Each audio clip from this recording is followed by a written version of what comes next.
What's up with the table? That is a great question, Noah. Great question. Yeah. How you doing, Yuli? I'm doing good. Table like your answer test. It's amazing. Wait, Mr. William, why is there a table in the middle of the room?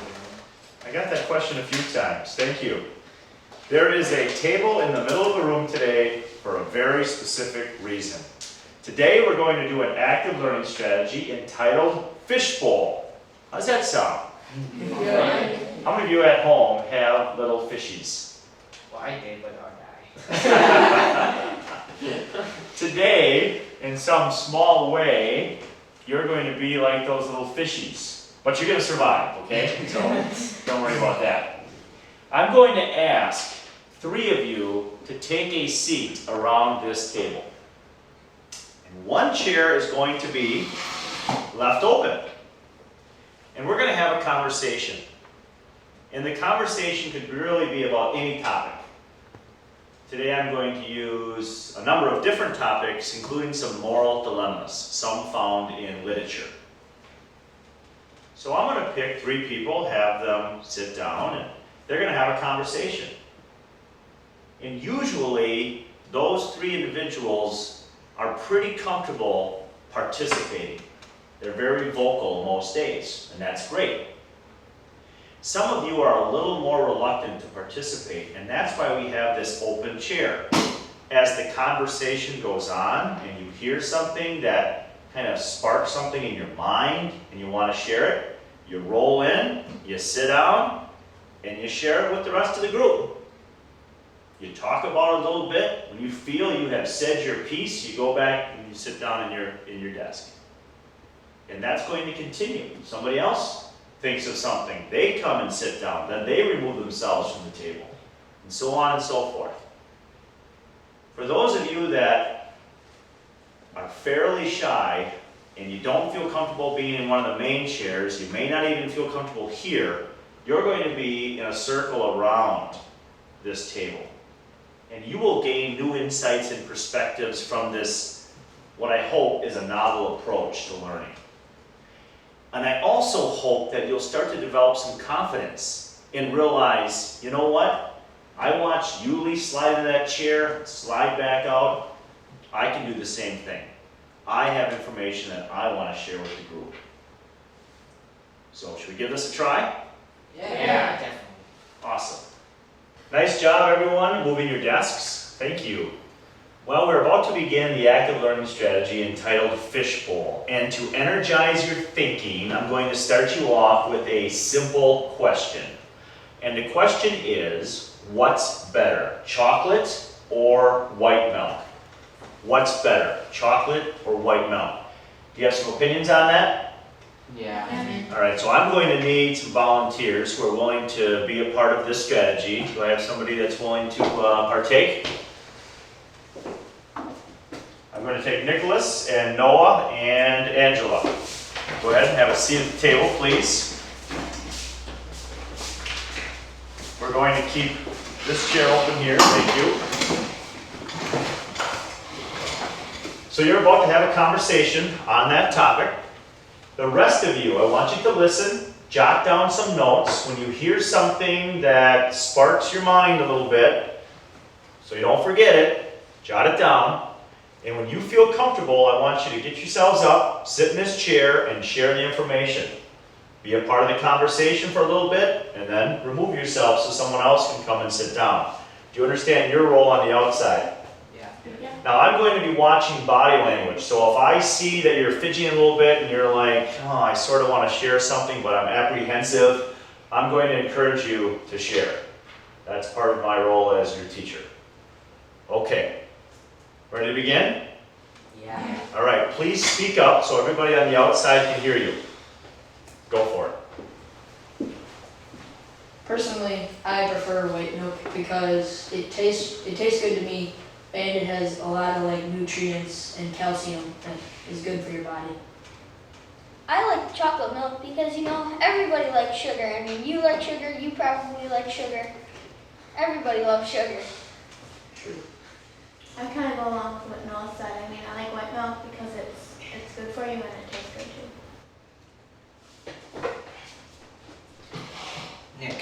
ask you a question, okay? When you go to the grocery store and you go to the milk aisle, and what you see mostly? White milk. You know, chocolate milk tastes pretty good, but there's only one kind, and you know, you kind of get sick of it if you drink a lot. And there's so many type of white milk, so I prefer white milk. Yeah, you was right. There's whole milk, non-fat, skim, 1%, 2%, just to name a few. Yeah, so I rest my case. That's a good point, Yuli, good point. Mr. Can I take part in this? Yes, and that's, Chewy, you don't have to ask, that's the whole point, just get yourself up, sit down, please. Alright, Nick, I've got a question for you. This is for you since you like chocolate milk. Since you prefer chocolate milk over white milk, when you eat your cereal, which flavor do you use? I like white milk. Exactly. But we're not talking about cereal here. We're talking about what But milk that you doesn't like to matter. drink. If you're a fan of something, you'll just stick with that. Okay, You won't if- switch if- over. If Mike or Noah likes drinking white milk, But Noah doesn't. He likes white milk. I know that's but what I he said. likes white milk. Okay, he likes white milk. Yeah. Then what does he That's have not on gonna his cereal? change. He's gonna have white milk. He's not gonna have chocolate. He's a fan of white. He sticks with white milk. Yeah, that's true. Yeah. Noah, what kind of ice cream do you like? Is that true? Do you really like vanilla? That's a great, can we give that a little something? You know you like chocolate. So now my question is, putting white and chocolate milk aside, if we were to start talking about some moral dilemmas, maybe some that are found in literature, something that's a little bit more heady, a little more difficult of a concept, do you think with some background information you might be able to engage in an activity like this? I think you can. And I think we can all benefit, even if we're not immediately right here at the table, if we're outside, we can still learn, gain new insights and new perspectives. And again, that's the power of this active learning strategy. So let's give it a shot. And now we're going to apply the Fishbowl Strategy to the world of literature. We're going to be reading excerpts from a book entitled Sophie's Choice. It's written by William Styron. And Sophie has to make an agonizing decision. When she's sent to a death camp, a Nazi concentration camp, she has to decide which child of hers will live and which child will die. It's going to be a thought-provoking conversation to have, to say the least. Shall we try this strategy and see how it goes? Yeah. All right. I need a few volunteers who are willing to partake. All right. Let's go with Haley this time, Chu Yi, and Courtney.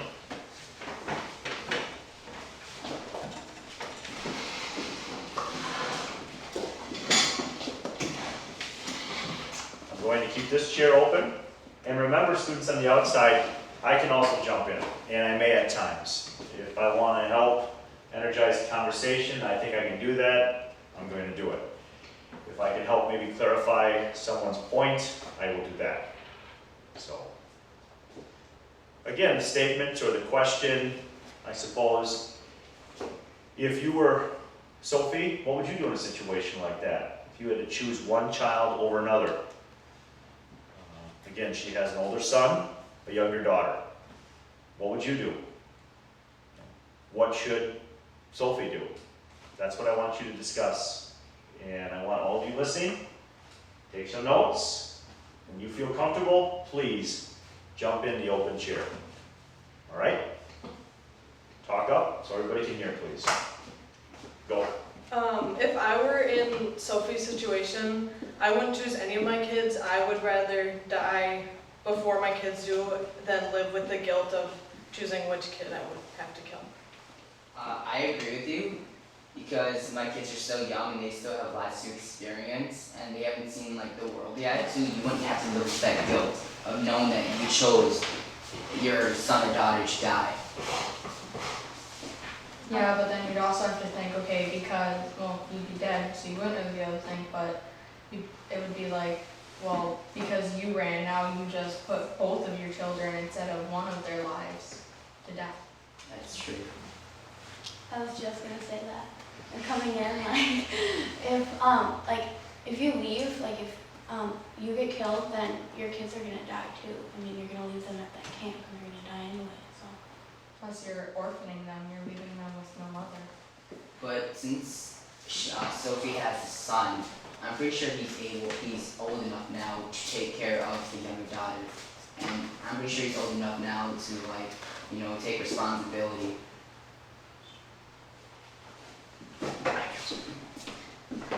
Yeah, I'd rather die with my kids. Is someone looking at me? Did you ever ask yourself this question? The answer is yes, and it's supposed to be that way with this fun fishbowl strategy. It is no surprise some of our students love to share their opinions. Other students in our classrooms like to share more infrequently. Finally, some simply enjoy listening to others and gaining new perspectives from what they are hearing. The fishbowl strategy engages every type of learner. I begin by sharing a few thoughts on a topic correlating to my curriculum. It might relate to the actions of a character in a novel, social issues, moral dilemmas, historical events, or any appropriate topic. The possibilities, as with nearly all active learning strategies, are truly limitless. Then I choose 2 or 3 students to be my core participants known as the inner circle. As demonstrated, one chair is left open. If the students are struggling, I may join the inner circle in an attempt to help them clarify their thinking. Otherwise, I provide guidance from the side, encouraging my students to participate whenever possible. To say the least, conversations surrounding the novel Sophie's Choice were difficult for my students to have, and yet one would have a tough time disputing the powerful nature of this strategy. In the end, the students were quite motivated to read the book.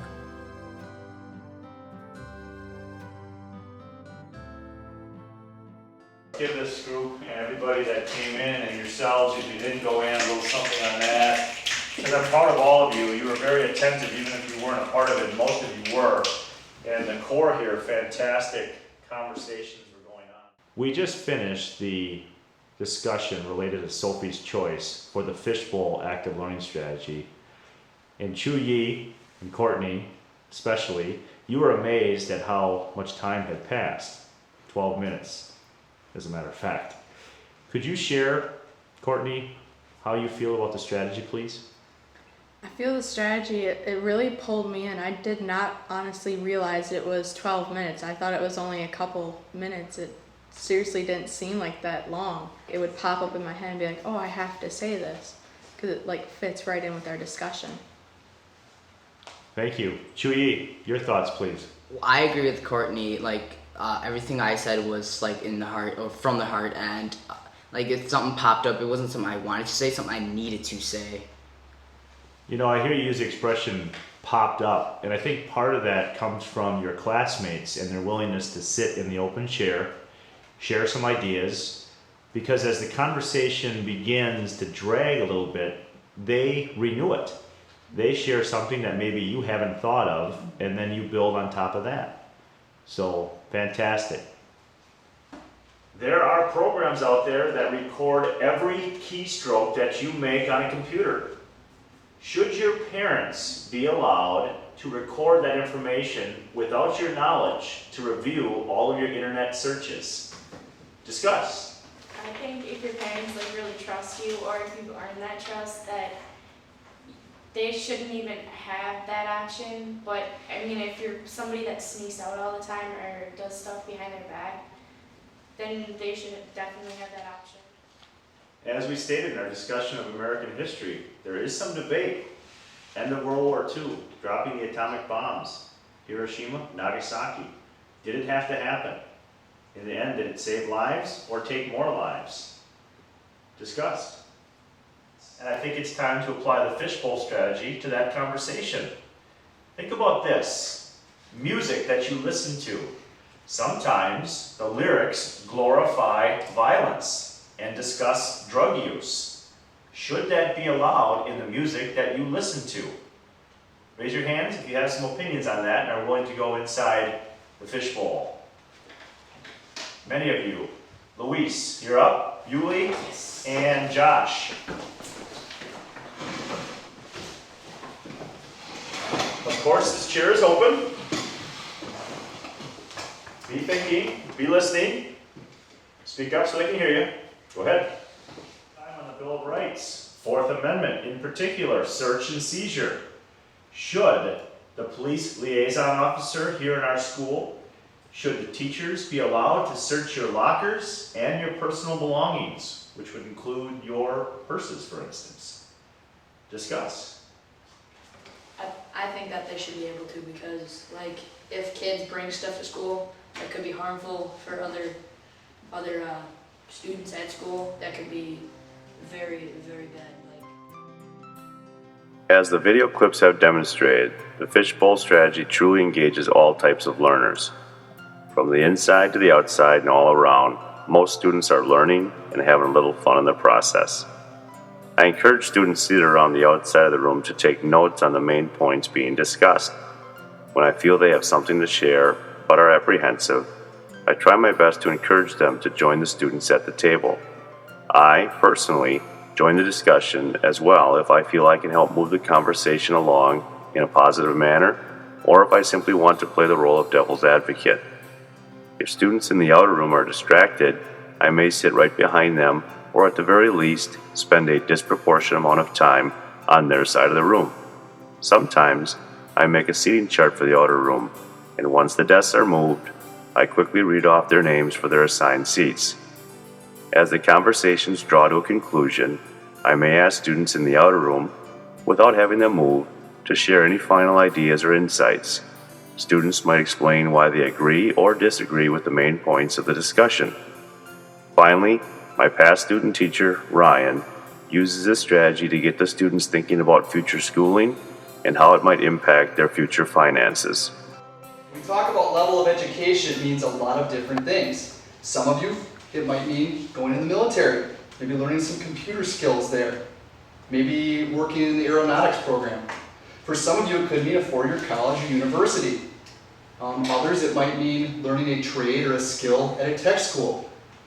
Level of education encompasses a lot of different things. With that being said, we're going to use our active learning strategy called Fishbowl to talk a little bit about this bar graph. Here's the question. I'm going to be looking for some volunteers to get in there. True or false, do you see a correlation or a connection between level of education and income? Do I have any volunteers that would be willing to start the conversation in the Fishbowl? Well, basically, I think that if you have a higher education, you're going to be able to get a better job, and better jobs usually give you more money. I agree with that. Like, I'm not trying to be mean, but my parents didn't really go to college, and they have pretty good jobs. Like my dad's a security guard, and like he likes his job and all, but I don't think that if he would have like went to college and he would have got a higher education, that he would be like in the same boat. Dreams are wonderful, and I explain to my students without dreams, we might have a difficult time setting any type of goal for ourselves. I certainly would never want to persuade any of my students from having them. However, we cannot spend all of our time dreaming. The difference between a dreamer and someone that achieves his or her dreams, metaphorically speaking, is waking up and actually completing the hard work required to make our dreams a reality. We should try to encourage our students each and every day to take one more step in the right direction.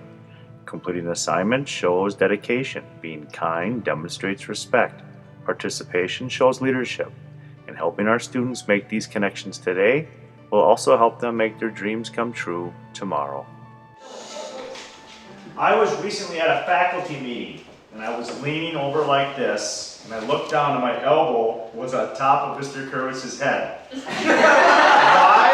Why is Mr. Wittmann taller than Mr. Kermitz? Discuss. Alright, well I think Mr. Kermitz has more hair, so therefore it gives him a couple of inches, so I... Get out of that chair.